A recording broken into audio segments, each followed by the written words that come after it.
प्रभु का पावन नाम, प्रभु का प्यारा नाम, प्रभु का सच्चा नाम। विश्व में शांति कौन लाएगा, शिव परिवर्तन कौन करेगा, आ रही मुसीबत में रक्षा कौन करेगा, जीवात्माओं का उद्धार कौन करेगा, जमाना कौन बदलेगा। ये प्रेम से बोले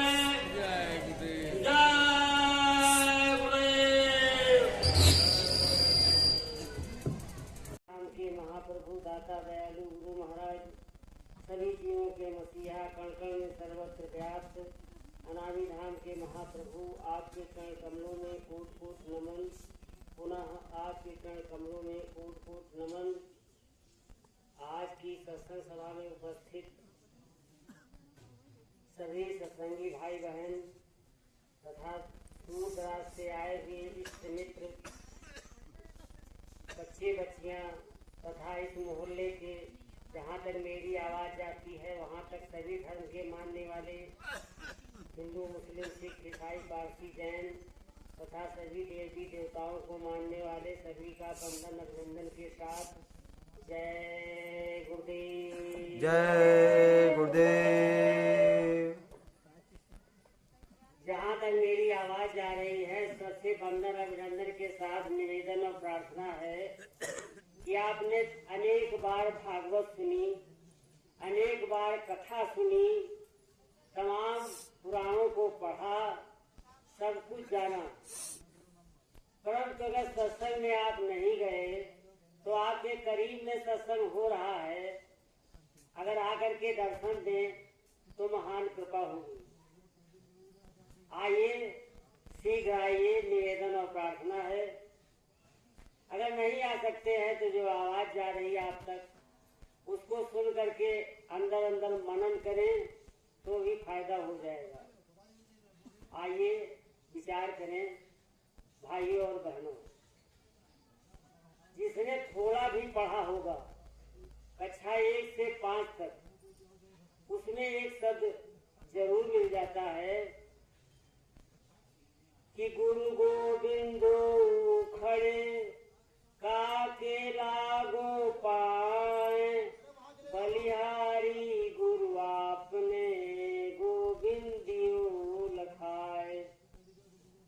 जहाँ गोविंद कहते हैं भगवान को, वैसे गोविंद नाम श्री कृष्ण भगवान का है, तो जहाँ पर भगवान और गुरु, मगर गुरु सदगुरु होना चाहिए। गुरु नाना प्रकार के हैं, हर विषय के हैं, हर कला के हैं, मगर सदगुरु की बात की जा रही है। अगर सदगुरु और ईश्वर दोनों सामने आ जाएं तो दोनों में श्रेष्ठ कौन होगा, आप ये विचार करें। लिखा है, जो लिखा है उसको आप समझ लें। काके लागो पाए, बलिहारी गुरु आपने, जिन्होंने दया करके भगवान की पहचान करा दी और मिला भी दिया। पहचान तो आपको कहीं भी हो सकती है, मगर कोई मिला नहीं सकता सदगुरु के अलावा। तो विचार कर लीजिए। लिखा है, स्वामी जी के साहित्य में भी लिखा है, गुरु ज्ञान अमर पद बूटी है, गुरु ज्ञान अमर पद बूटी है, या को तुम साची कर मानो, बाकी सब माया झूठी है। जय गुरुदेव स्वामी नाम लखायो, तब सारी बाधा छूटी है। जब तक सद्गुरु नहीं मिले, नाम नहीं मिलेगा, तब तक काम नहीं बनेगा। काम क्या है? यही सबसे बड़ी चीज है कि हम किस काम के लिए आए। हमको मनुष्य शरीर तो मिला है, मनुष्य शरीर किस लिए देना चाहिए और क्या हम कर रहे हैं, यही विचार करने की जरूरत है। अगर ये नहीं विचार करेंगे तो जैसे आए थे वैसे चले गए, फिर 84 में जाएंगे, जमराज के डंडे खाएंगे, नरकों में जाएंगे। इससे क्या अच्छा है? क्या विचार कर ले। मनुष्य को अगर 5 चीजें नहीं जानकारी है तो अंधेरे में है। 5 चीजें कौन सी है? ये मनुष्य शरीर हमारे पास है, इतना तो हम देख रहे हैं, मगर इसके अंदर जो पावर है, क्या उसके विषय में हम कुछ जान रहे हैं? ये किसके सहारे चलता है, किसके पावर से सब प्रकाश हो रहा है, क्या इस पर विचार किया? अगर नहीं किया तो विचार कर लीजिए। इसके अंदर एक जीवात्मा है, जब इस शरीर में वो प्रवेश करती है, मगर वो माँ के पेट में प्रवेश करती है, कोई जानता नहीं कब आती। परंतु जब ये छोड़ करके जाती है, इसको सब लोग देखते हैं, तब इस शरीर को मुर्दा कहा जाता है, चेतन नहीं रहता। तो जब तक ये चेतन है, उस चीज को समझ करके काम हमें करने की आवश्यकता है। ये जीवात्मा इसके अंदर आई तो कहां से आई, ये जानने की आवश्यकता है। आई है तो कैसे आई, क्या अपने आप चली आई? ऐसा भी नहीं है, इसको यहां भेजा गया है इस संसार में, और इस संसार में आकर के वो कैसे फंस गई है और ये कैसे छूटेगी और अपने घर कैसे जाएगी, ये 5 बातें हर इंसान को समझ लेने की आवश्यकता है। अगर आप देवी देवता की पूजा करते हैं तो बहुत अच्छी बात है, क्योंकि आपको अगर रास्ता नहीं मिला है, जो रास्ता मिला है उस पर चलने का आप प्रयास कर रहे हैं। प्रयास करते रहेंगे तो कभी न कभी सद्गुरु ही मिल जाएंगे। परंतु अगर मंदिर में भी पूजा करते हैं, मस्जिद, गिरजाघर, गुरुद्वारा में जहां भी आप पूजा करते हैं, अगर अपने देवता को आप धोखा दे रहे हैं तो उससे मुलाकात कभी नहीं होगी। धोखा क्या है? अंडा, मांस, शराब, मछली आदि का अगर सेवन जीवन में है तो न देवता खुश होगा और सद्गुरु की तो बात ही दूर है। तो जीवन का पहला उद्देश्य है कि हम शुद्ध शाकाहारी हो जाएं। मांसाहारी अगर हम हैं तो न देवता खुश होगा और सद्गुरु की बात ही नहीं उसके तो करीब पहुंचेगी। तो भाइयों बहनों, ये 5 चीजें जाननी चाहिए। अब आता है गुरु ज्ञान। ज्ञान संसार में 5 प्रकार के होते हैं। पहला ज्ञान है, एक कर्म कांड होता है। कर्म कांड ब्रह्मा का बनाया हुआ है, और कर्म कांड करने से कभी मुक्ति नहीं होती। इसी संसार में मरना जीना लगा रहेगा, और इसमें सदगुरु की पूजा होती नहीं है, इसलिए भगवान मिलेगा नहीं। दूसरा है उपासना कांड। ये विष्णु भगवान का बनाया हुआ है। विष्णु भगवान की पूजा होती है, सदगुरु की पूजा नहीं होती। व्रत रहना कोई बहुत बड़ी बात नहीं है, इससे भगवान नहीं मिलेगा। कबीर साहब ने लिखा है, व्रत रहे से क्या हुआ, आत्म दुख पाई, और 4 पहर भूखन मरे, अहिमा कौन बढ़ाई। अगर मन पवित्र नहीं है तो ईश्वर नहीं मिलेगा। ईश्वर से मिलने के लिए सारा काम मन का है। तीसरा है योग कांड। योग कांड है शंकर जी का बनाया हुआ, ये योगी लोग करते हैं। इनका वास हृदय स्थल पे होता है, यहाँ मुक्ति नहीं होती। इसके बाद आता है ज्ञान कांड। पढ़ करके वकील, बैरिस्टर, कमिश्नर, इंजीनियर, जो कुछ भी बनना है बन लीजिए, इससे मुक्ति नहीं मिलेगी संसार से। इसी संसार में बार बार मरना और जीना लगा रहेगा। एक चीज और है, वो सबसे उत्तम है, वो है आत्मज्ञान। आत्मज्ञान इस संसार में नहीं है। संसार में आत्मज्ञान नहीं मिलेगा। आत्मज्ञान के लिए किसी सद्गुरु के पास जाना होगा और वही आत्मज्ञान करा सकते हैं, बाकी किसी के बस का नहीं। क्यों कि आत्मज्ञान जीवात्मा जब जगेगी, जीवात्मा को जब ज्ञान होगा अपने आप का, उसे आत्मज्ञान कहते हैं। आत्म ज्ञान बिना नर भटके, क्या मथुरा क्या काशी। अगर आत्मज्ञान नहीं है तो संसार में मुक्ति का मार्ग बहुत दूर है, मिलेगा नहीं। इसलिए मुक्ति के मार्ग के लिए सद्गुरु का होना बहुत जरूरी है। और सद्गुरु की दया, उनके द्वारा प्राप्त नाम, इस प्रकार की चीजें अगर नहीं है तो हमारे जीवन में अंधेरा है।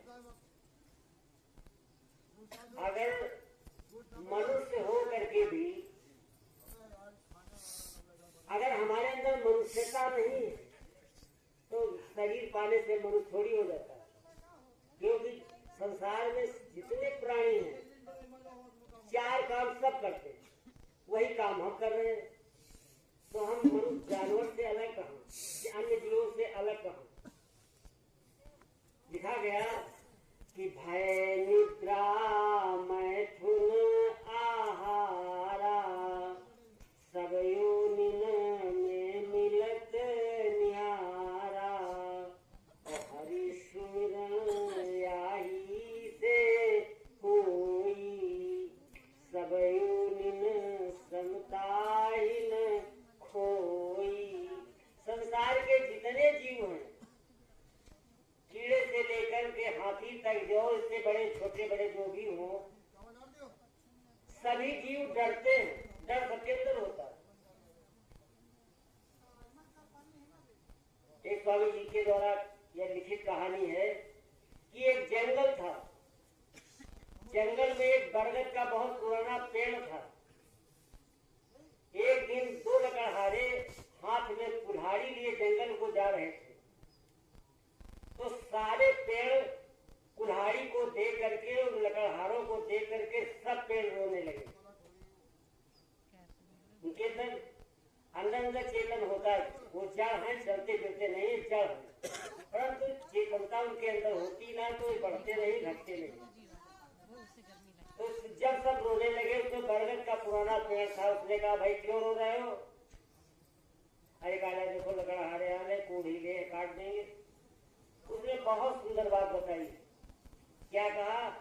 हम में से, इन पेड़ों में से अगर कोई उस कुल्हाड़ी में पेट बन करके नहीं लगेगा तो हमको कोई नुकसान नहीं होगा। ठीक इसी प्रकार हमारे समाज में किसी भी जगत में जाइए, हम में से कोई कुल्हाड़ी का पेट जब तक नहीं बनेगा तब तक हमको कोई काट नहीं सकता। कुल्हाड़ी का पेट बनना सबसे ज्यादा खतरनाक है। इसलिए कुल्हाड़ी का पेट जब तक नहीं लगेगा, कुल्हाड़ कुछ नहीं कर सकती। तो हमें सिर्फ जहां जाना है उस लक्ष्य को पकड़ करके हमें काम करने की आवश्यकता है। अब विचार कर लीजिए, जीवात्मा कहां से आई? कभी विचार किया? सभी संतों ने बताया है कि जीवात्मा जो है अनामी धाम से आई। अनामी धाम कहाँ है? इस संसार में नहीं। भगवान भी अनामी धाम नहीं जानते। जानते भले हो और वहां जा नहीं सकते। अब देख लीजिए अनामी धाम है कहाँ। स्वामी जी के साहित्य में आपको भी मिलेगा, देवी देवताओं के साहित्य में नहीं मिलेगा। मगर इस चीज को जान लीजिए और जान करके तब देवी देवताओं की पूजा करिए तो देवी देवता के दर्शन हो जाएंगे। देवी देवताओं के दर्शन तो बहुत आसानी में हो जाएंगे, मगर मंदिर में, मस्जिद में, गिरजाघर, गुरुद्वारे में खाली दीपक जलाने से, फूल चढ़ाने से, माथा पटकने से, समय ज्यादा देने से भगवान नहीं मिलेगा, क्योंकि भगवान तो आपके अंदर बैठा है। लिखा गया, मैं तो वसूल आसानी में को ढूंढे पत्थर पानी में। पानी मतलब तीर्थ, पत्थर माने मस्जिद, गुरुद्वारा, इनमें है वहां भी ईश्वर, क्योंकि ईश्वर सर्वव्यापी है, सब जगह है। अगर देवता है, अगर देवता नकली है तो कोई बात नहीं, मगर अगर देवता है तो सर्वव्यापी है, सब जगह है, मिल सकता है। स्वामी जी ने कहा, बच्चा जैसे आम का पेड़ है, इसका नाम है पेड़, तो इसका रूप तो भी होना चाहिए। अगर रूप नहीं है तो पेड़ नहीं, अगर रूप है तो दर्शन भी होने चाहिए। इसलिए भगवान है, देवी देवता हैं, तो उनके दर्शन भी तो होने चाहिए। मगर दर्शन कैसे मिलेंगे ये किसी से पूछा आपने? बताने वाले आते रहे, उनके पास हम जाते रहे, परंतु उनकी बात न मानी, इसीलिए आज भी भटक रहे। ये जीवात्मा इसके अंदर जो है, ये सतयुग के शुरुआत में आई थी। सतयुग बीता, त्रेता बीता, द्वापर बीता, 3 युग पूरे बीत गए, अब कलयुग चल रहा। इतने दिन के हम आए हुए, मगर इस संसार को छोड़ करके जा नहीं सके। जिनको सतगुरु न मिले वो तो बात ये रहे, जिनको सतगुरु ना मिले उनकी दशा क्या है लिखी गई, जले घर घूर बुताए। घर में तो आग लगी, पानी डाल रहे घूरे पे। जिनको सतगुरु नहीं मिले उनकी बात कर रहे हैं। कहने का मतलब यहाँ पे ये है, जिनको संत सदगुरु मिल गए उनके जागे भाग, कोट जन्म की रासरी छिन में लगी आग। सदगुरु मिल जाएंगे तो इनके द्वारा जो मार्ग मिल जाए उस पर अगर ईमानदारी के साथ हम कार्य करें तो करोड़ों जन्म के जो पाप हैं, करोड़ों जन्म की गठरी जो है वो जो है चल जाएगी और हमारा कल्याण हो जाएगा। मगर सदगुरु नहीं मिले तो मुक्ति तो होगी नहीं, स्वर्ग होगा, वैकुंठ हो सकता है, और फिर अगर ये नहीं हुआ तो नर्क जाने जाना है। स्वामी जी ने कहा, बच्चा स्वर्ग नर्क तो पहले ही मिलते। तुम्हारी, स्वामी जी ने कहा, तुम्हारी जीवात्मा या तुम स्वयं, जीवात्मा ही तो हम हैं, हम जो बोल रहा है वो जीवात्मा ही तो बोल रहे। तुम जो है स्वर्ग और वैकुंठ के नाके पर बैठे हो, परंतु तुमने अभी दरवाजा तो अपना खोला नहीं, और दरवाजा खुलेगा कैसे ये किसी ने पूछा नहीं, और बताने वाले के पास जो लोग पहुंच गए उनकी बात उन्होंने मानी नहीं, इसलिए नहीं खुला। किसी ने बहुत बढ़िया लिखा है, ध्यान दीजिए, कि दरवाजा खुलेगा कैसे। ध्यान से विचार करिए तो दरवाजा खुलेगा, वो विधि स्वामी जी ने हमारी बताई है आपके सामने। वो चीज तो नहीं साधना की, मगर जो उन्होंने चर्चा की है, जहाँ तक चर्चा की जा सकती है, आप विचार करें। अगर आप देवी देवता की पूजा कर रहे हैं तो उसके दर्शन जरूर हो जाएंगे। अगर सदगुरु की पूजा कर रहे हैं तो घाट खुल जाएगा, जीवात्मा चल करके अपने घर चली जाएगी। वो चर्चा सुनिए आप, है वाणी सदगुरु, सब कुछ सदगुरु का है, मेरा इसमें कुछ नहीं, हमें अपने आप में कुछ नहीं पता। हम स्वामी जी ने जो चर्चा की है, हम लोगों को बताया है, उसी का दोहराने का प्रयास कर रहे हैं। दोहराने का पावर तो मेरे अंदर नहीं, क्योंकि वो सागर के समान है, हम एक बूंद के समान। बूंद सागर की व्याख्या तो नहीं कर सकता, मगर जो है उधर जाने के लिए जो उन्होंने बताया वो ध्यान करिए। पानी रख दीजिए, गला फट रहा है।